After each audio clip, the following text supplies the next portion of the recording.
ایک عورت کا شوہر سفر پہ جانے لگا تو وہ بالائی منزل میں تھی اور نچلی منزل میں اس کا باپ تھا. شوہر نے اس سے کہا کہ اس منزل سے نیچے نہیں ہوتا. شوہر چلا گیا سفر پہ. باپ بیمار پڑ گیا تو اس نے حضور کو پیغام بھیجا کہ یا رسول اللہ صلی اللہ علیہ وسلم، میرے شوہر نے جاتے مجھے حکم دیا تھا کہ اس چار دیواری سے، گھر سے، منزل سے نیچے نہیں ہوتا. میرا باپ بیمار ہے، کیا میں عیادت کو جاؤں؟ اللہ کے رسول فرمایا نہیں، شوہر کی فرما برداری کا. لمحے گزرے، خبر ملی کہ باپ انتقال کر گیا. پھر پیغام بھیجا کہ حضور میرا باپ انتقال کر گیا، شوہر نے کہا تھا نہیں اترنا، میں باپ کا چہرہ دیکھ لوں.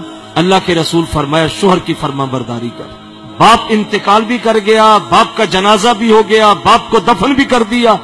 اللہ کے رسول صلی اللہ علیہ وسلم نے ارشاد فرمایا اے خاتون سن، تو باپ کی عیادت کو نہیں آئی، باپ کا چہرہ دیکھنے نہیں آئی، باپ کے جنازے میں نہیں آئی، تو نے شوہر کی فرما برداری کی. فرمایا تیری اس فرما برداری کی وجہ سے اللہ نے تیرے باپ کو بخش دیا ہے کہ تو نے شوہر کی فرما برداری کی ہے.